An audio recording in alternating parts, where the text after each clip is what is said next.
On se retrouve enfin pour une nouvelle vidéo, après des semaines, des mois d'attente. Voilà enfin l'update de la voiture sur la prépa turbo et la carrosserie. Parce que vous allez voir que j'ai pas chômé. Allez, c'est parti, let's go. Qu'est-ce qui s'est passé? Qu'est-ce que j'ai fait depuis la dernière vidéo? Sachant que la dernière vidéo, c'était il y a maintenant 4 mois. On était encore en été. En 4 mois, effectivement, j'ai fait beaucoup de choses. La prépa turbo est terminée. Alors terminée avec des guillemets, hein, il reste encore la cartographie à faire. Mais globalement, niveau moteur, c'est fini. Toutes les pièces sont installées, le turbo fonctionne, la voiture roule en basse pression. Je suis à 0,4 bar de boost à peu près. C'est ce qui me permet en tout cas de rouler avec la carto actuelle.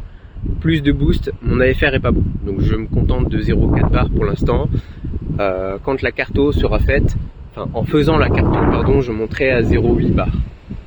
0,8 bar de pression à l'admission.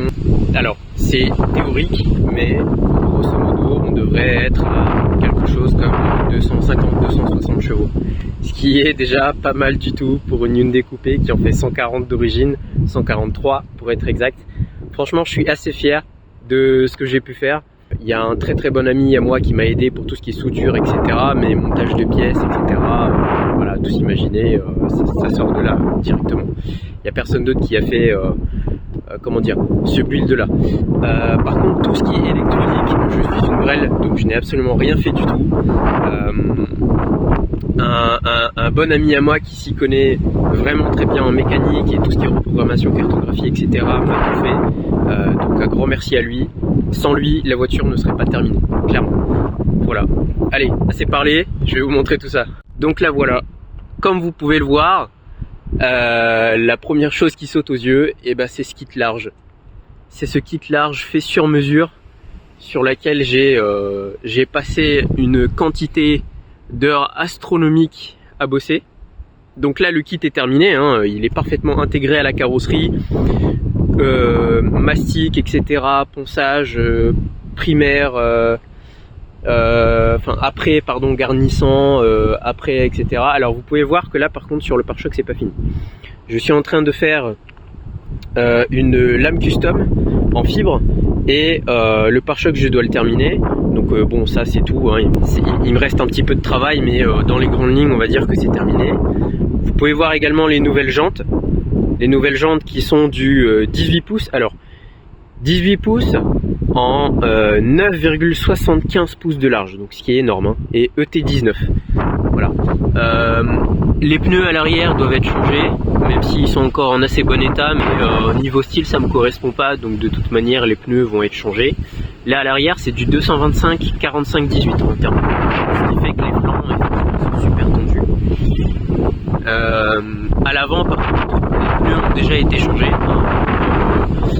pour un bien, parce que c'est quand même les roues directrices, donc voilà, je voulais pas, et puis c'était du semi-slick un peu fatigué à l'avant, donc je les ai changés assez rapidement. À l'avant par contre c'est du 255 35 18. Je sais pas si vous vous rendez compte, mettre du 255 sur une Hyundai Coupé qui en fait 215 d'origine, c'est complètement insane. Alors je peux vous dire que là en termes de largeur de pneus c'est quelque chose, hein. Je sais pas si vous allez voir là, mais là on est sur quelque chose de bien violent quoi en termes de pneus. Alors vous pouvez voir que la carrosserie n'est pas complètement parfaite, il y a du primaire un peu partout, c'est un peu poncé de partout. Pourquoi? Parce qu'en fait au moment où je vous fais la vidéo là actuellement, dans 30 minutes j'ai rendez-vous chez la personne qui va me faire le covering et la voiture va tout simplement changer de couleur. Voilà, je vous laisse la surprise, hein, je vous dirai pas c'est quelle couleur, vous verrez dans la prochaine vidéo, mais ça va être quelque chose d'assez assez voyant, sans être prétentieux non plus, hein, une couleur assez flashy mais sans partir dans le vert fluo ou dans le jaune fluo ou quelque chose comme ça. Une couleur basique mais une belle couleur basique. Voilà. Ici les clignotants ont été enlevés parce que ici ce que je compte faire c'est faire une pièce custom en impression 3D, et en fait je vais remettre le pare-boue parce que là actuellement avec ma main je touche le pneu. J'ai dû enlever le pare-boue pour tout simplement enlever le clignotant évidemment, Donc je vais refaire un pare-boue custom parce que pare-boue d'origine ne va plus, évidemment. On est quand même passé sur un kit large. Donc pare-boue custom, et avec ce pare-boue custom en fait je vais faire un sorte de trou avec un tunnel qui va venir faire ressortir l'air sous pression de l'arche de pneu de cet emplacement là, hein. Pourquoi avoir un clignotant quand vous pouvez avoir une extraction d'air? Voilà. Évidemment j'ai hâte que ce soit terminé, mais c'est des choses qui prennent du temps. Je pense que d'ici janvier, la voiture sera complètement finie. Alors il y a peut-être une chose qui vous a sauté aux yeux, c'est qu'elle n'a plus d'aileron.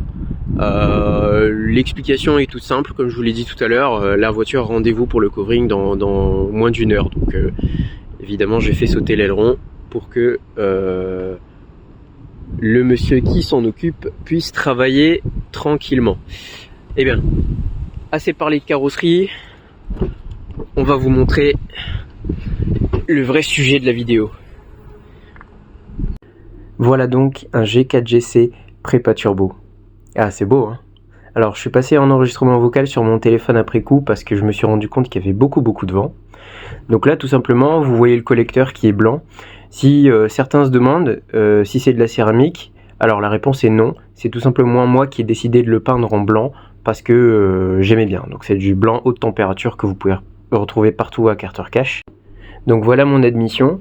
Mon cône est un peu décalé de l'entrée du turbo, exactement pour 2 raisons. Donc la première, c'est que je me suis dit que tout simplement je respirais de l'air moins chaud s'il était pas juste devant le moteur. Il faut savoir qu'en température d'admission, c'est ok, hein. Là on est en hiver, donc il fait un peu plus froid, mais température d'admission, grosso modo, même quand la voiture est chaude et que j'ai roulé une vingtaine de kilomètres, je suis à peu près à 15 degrés de température d'admission. Et non pas la température à l'entrée du turbo, mais bien la température à l'entrée du moteur, donc dans la pipe d'admission. Et donc la deuxième raison, c'est parce que la plupart du temps je roule en blow-off valve fermé, enfin la plupart du temps, on va dire un tiers du temps, surtout pour les rassemblements ou quand je vais voir des amis.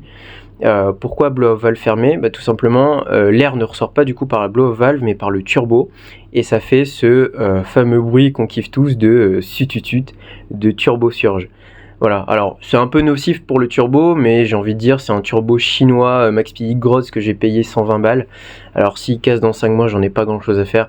J'ai le temps d'en acheter 10 avant d'arriver au prix d'un Garrett. Voilà, après c'est le choix de tout le monde, c'est tout un chacun. Donc là j'expliquais tout simplement que pourquoi j'ai une boîte à cookies.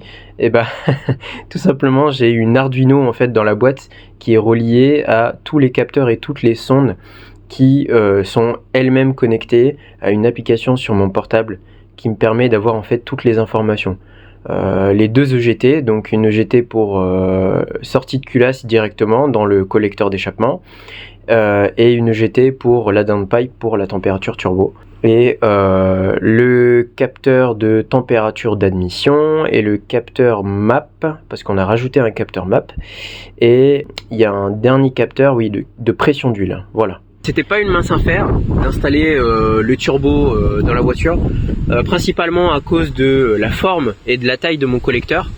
En fait, le collecteur est assez imposant, on va dire, ce qui fait que le turbo, disons qu'il y a de la place, mais c'est très juste. Là, vous voyez, par exemple, au niveau de ma wastegate, je passe pas un doigt, quoi. Je passe pas un doigt. Alors, à défaut, c'est très proche du radiateur, donc j'ai mis du scotch réfléchissant en termes de pour éviter que le plastique fonde, ce qui est assez efficace pour l'instant, tout va bien.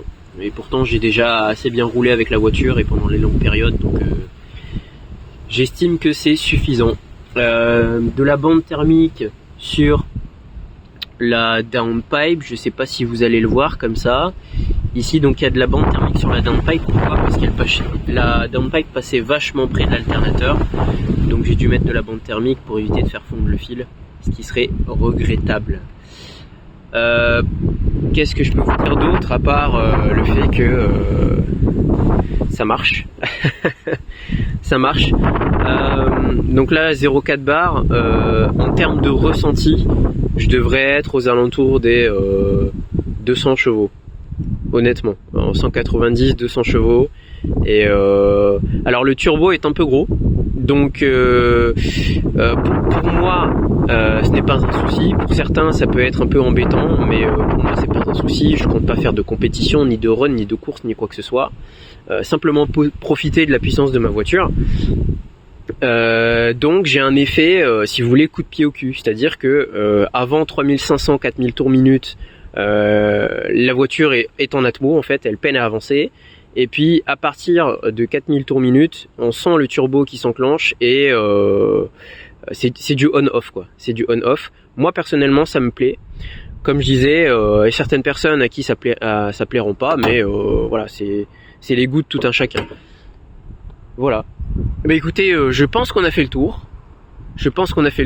Et puis de toute manière, je vous retrouverai dans peu de temps pour refaire un update de la voiture, quand le covering sera terminé, quand la carto sera faite, quand j'aurai fini mon pare-choc, pour vous la présenter, enfin pour vous la montrer dans sa version finale, entre guillemets.